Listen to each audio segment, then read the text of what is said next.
Hey, I'm Ben Silverio. And I'm Nicole Keating. And I'm Ansel Burch. And it's Time to Party! Today's episode about Kid in King Arthur's Court was recorded on December 18th, 2022. We are not doctors. We don't give medical advice. Please drink responsibly. This is our special bonus episode for A Kid in King Arthur's Court, made up of all of the weird digressions, side tangents, and bloopers that happened during our recording. I hope you enjoy it. It's gonna be weird. This is very much more Renaissance, but it fits. Considering the costuming of the movie, that's not inaccurate. The historical anachronism, shall we say. Are we going to start madrigals? Is that what's going on now? Yep, that's what's happening. Are we a madrigal podcast now? I think we've covered all of it. I think we've covered a lot of it. You're going to have some fun in post. My there God. were a lot of tangents. So much. Episode 4 is going to be rich. Absolutely. Way less than the second one to a disappointing degree. Yeah. But yes, but that same concept, yes. But they use it a lot in Endgame. Mm-hmm. A lot. Yes. But yeah, basically the UV excites the particles in the phosphorus. And This is my way of saying that I just found out that my shirt glows in the dark. you just found out? I had no idea until I turned the lights off in the bathroom. Is it that you're not in the dark often enough, or you're not in the light often enough to For the charge shirt it? to charge. I think it's that I'm not in the light enough. Yeah, because this there you apartment go. is constantly dark when people aren't here. There you Yeah. go. These are probably non-UV lights as well, Oh, yeah, that's Oh, That yeah, could I be- bet. or most of them, I would suspect. probably. Anyhow, You what learn movie are we something new talking every about? day. It's true. That's Photons. what we're here So for. I used We're to have a here to UV learn. laser in my pocket so that That's I could cool. draw on the pipes. Oh, that's very cool. No, I love science. I fucking love science. So Science. I like learning little tidbits like this, especially if it's through friends and not Weird through like science. Wikipedia. Ryan Mockery is actually still, or Colin Mockery Colin is Mockery. still in those old-timey episodes too. I have been watching the Murdoch Mysteries on Acorn TV, which is a Canadian television murder mystery series. I absolutely love it. Colin Mockery is a recurring villain. It is A villain? wonderful. Yes, Ooh. like one of his arch nemesis, the main guys. That's amazing. Yes, it's wonderful. He is one of Canada's finest exports. it's True. true. It's true. There's a great show on Amazon which is based on a Japanese game show called Laugh Out Loud. Yes. It's where a bunch of comedians enter a room and the last one that remains that doesn't laugh wins a whole bunch of money for charity. That's wonderful. And like Jay Baruchel is the host, and Colin was on it with Dave Foley and a number of other Canadian comedians. So funny. It's Impressive. hysterical. I have 6 degrees of separation to Jay Baruchel. Oh? Yes. Because he was the one who did, what's the show where he was like looking for a girlfriend? Man Seeking Woman. Man Seeking Woman, that's him, right? Yep. Yeah, so Great show. I went to college with Britt Lauer, who played his sister on Man Seeking Woman. Oh. Also, Henny on the one that so you have everyone 2 was degrees just of separation. everyone was just obsessed with. White Lotus? No, the Office one, where they're like. The Office. No, where they're like brainwashed every day after work and they forget what they're doing. Yeah. Severance. Severance. I What was a like, it's great not show. Succession. It's the other S one.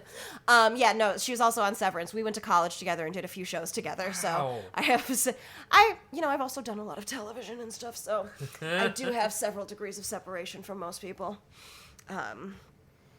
Anyway, That's cool. we'll see if I can do it with someone in this movie. Probably. Ooh. Because speaking of old timey. We've already established you want to do it with someone in this movie. Well, yes. Ha! Oh, yes. Actually, at this point in time, probably 2. Yeah, at least 2. You would be well marketed to at a Renaissance fair. It's been far too long since I've been to a Renaissance fair. I was by the just way. about to ask. I have not been since I moved away from Pennsylvania. So you've never been to this one that all our people should were go. at? We should I go. haven't. And Jesus Christ, we I think need at to one fix point this. we talked about it, and then We like, go every it's- summer. We'll include you in the group chat. It'll be the, great. The Ren Fair group text. Oh, the summer that I won't be here for. God damn it. Oh, When are you leaving? our lease is up in May. May? Yeah, Damn. When in May? the end of May. Is there another one? There's the Southern California Pleasure Fair. Oh. The original Renaissance Fair. Oh, well, if you guys want to take a flight out. Well, I mean, you could go. But it's over on Mother's Day, so I think you'll probably miss it. Oh. But there's another one in Northern California that starts up shortly thereafter that you could catch. There's one in, I know, too many Renaissance fairs. That's not what the show's about. Moving on. Warwick and I do have the connection of the Pennsylvania Renaissance Fair. Yeah, because Pennsylvania. he was a performer there. His spoon and fork are over there. Those are mine. Oh, those are yours. Yeah, those aren't his. Why do you both? Is this a match made in heaven? You both have giant silverware? Because I thought maybe he gifted them because he moved already, right? I thought maybe he gifted them to you. Here is your inheritance, my son. It is my Renaissance fair.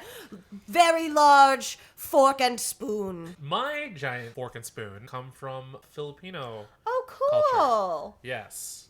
They typically hang in living rooms or dining rooms or kitchens. With a picture of the Last Supper. Yeah, I was about to ask what the significance is. I love that. Not quite the Last Supper here in the Silverio house, but, you know. Right? Cap's shield is just as honorable. Hey, you never know. He might have needed it to be a plate. And look, here, I do a number as Captain America, and my number this last weekend, I was Jesus. So this wall is really sad to have missed Absolutely. Speaking of the things I did this past weekend, this past Friday night, I drank. And so we should maybe do... Was that a good segue? Did I do it right, you guys?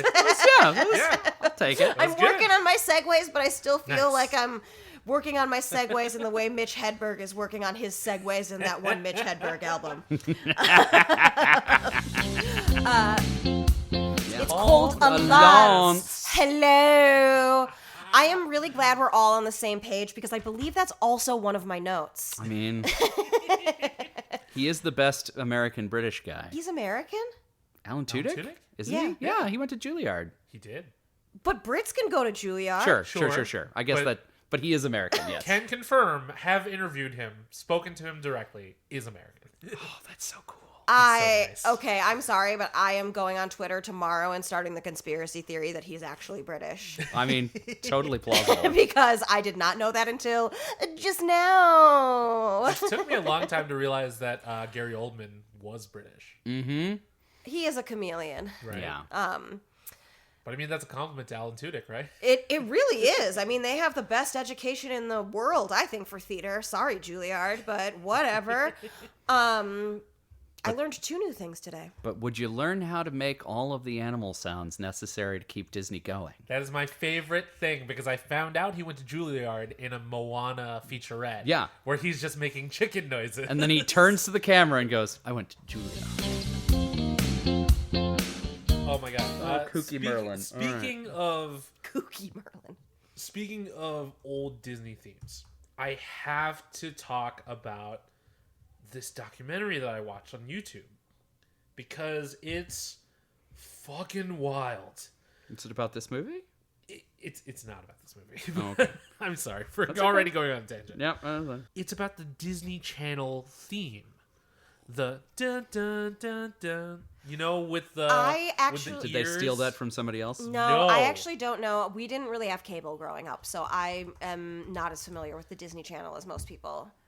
I had scattered cable. Sometimes we had illegal cable, not on purpose, but on accident. That is totally fair. It's on the YouTube channel Defunct Land, which is a great YouTube channel if you love theme parks and theme park history. But the creator behind Defunct Land has recently started to branch out into like more long form storytelling, and he decided that he wanted to uncover the composer of the Disney Channel theme because it has largely been a mystery for a long time. So he had to do a lot of research going into this and everything. But the documentary is really about like how you see yourself and how you create your art. Interesting. You know, it's very it really hit me in a weird way. You know, but I mean, like, my colleague at Slash Film covered it in a wonderful article talking about how poignant and empathetic this documentary is. It's available on YouTube for free.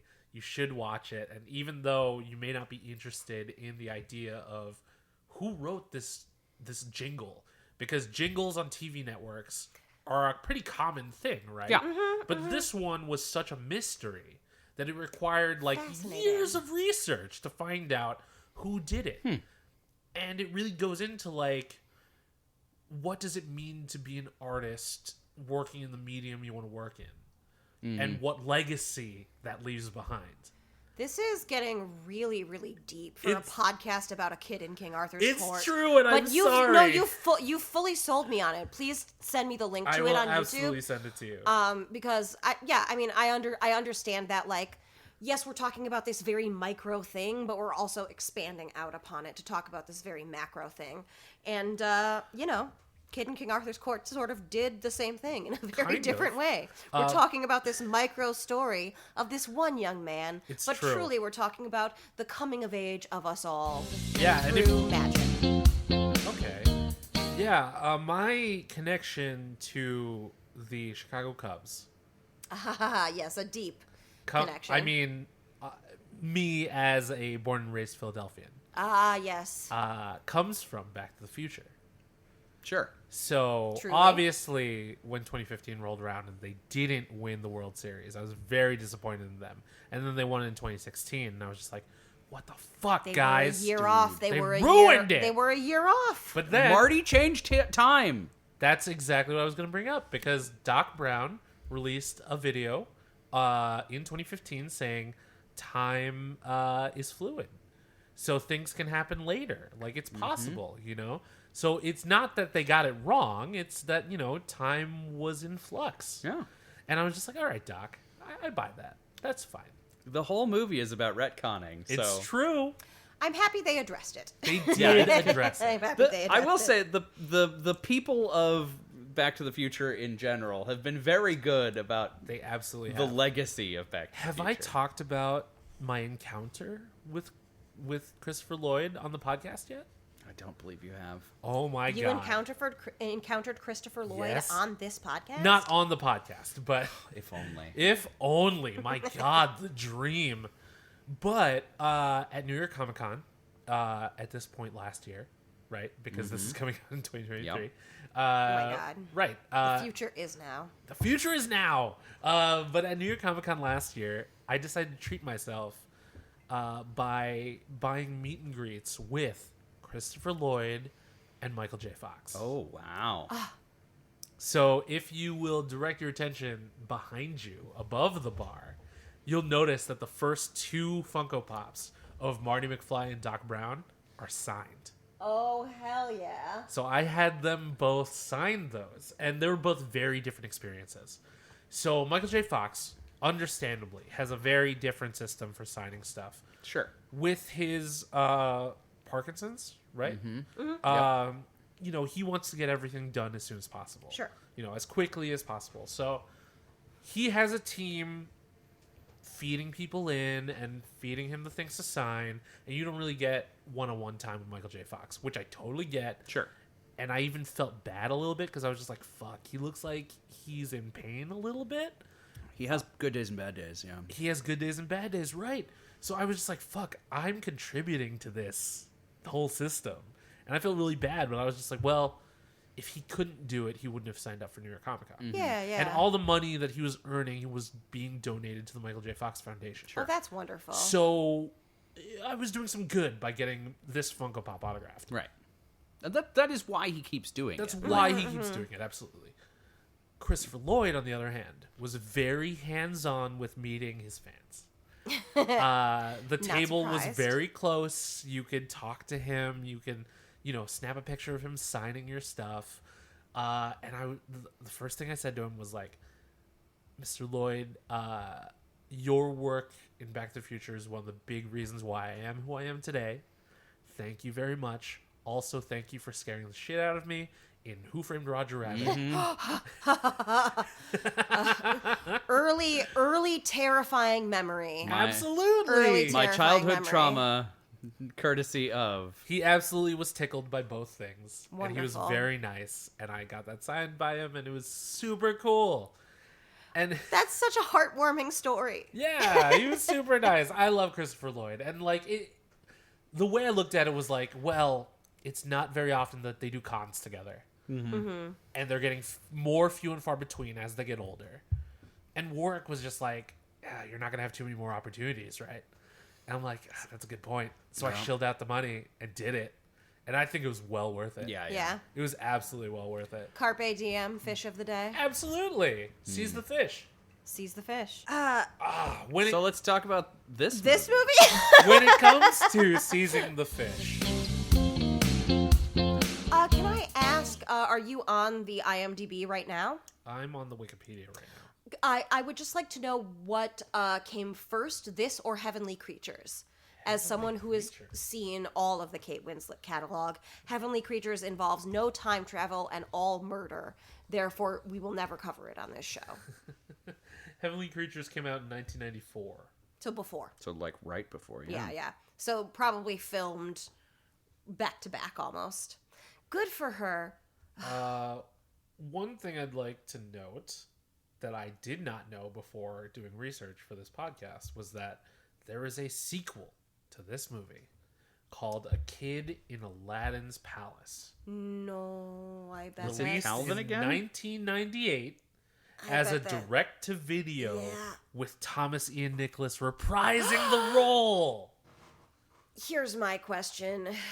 A I've Kid in never Aladdin's seen it. Palace sounds like it's right Super for some racist? racist interpretations. Like, I don't know if I want to expose myself to that. Let's see. I don't recognize any of the names, but they do not sound like people of color. In in Aladdin's Palace. Right. Wow, she had a really busy mid-90s. Quinslett? Yeah, because... I know. Hey, I've speaking seen of them Heavenly all. Creatures, one of the characters in A Kid in Aladdin's Palace was Diana Kent. She played Jasmine in that movie, but she was also in Heavenly Creatures. Who was she in Heavenly Creatures? Let's find out. Angel number 3. Yeah, right. It's not about that. It's about murder. Hilda Hume. Oh, okay. She's the mom of Kate Winslet. Okay. Because this was the same year as Sense and Sensibility. Really? 95. Another movie. And then in 96, she did Jude and Hamlet. Oh God, I've seen all of these. And then Titanic. Jude is so long, and Kate Winslet, much like myself, loves being naked, and so she is naked in every single fucking movie as soon as she's Paints of me age. like one of your French girls. Exactly. So Jude, she fully didn't shave her pubes or her leg hair or her armpits to be Respect. To be historically accurate. Good. That would explain why she followed up Titanic with Hideous Kinky. Oh yes, I've also seen Hideous Kinky. She pees on herself in that movie for real. On herself? Yeah. There's Hideous Kinky is about she was in a cult and then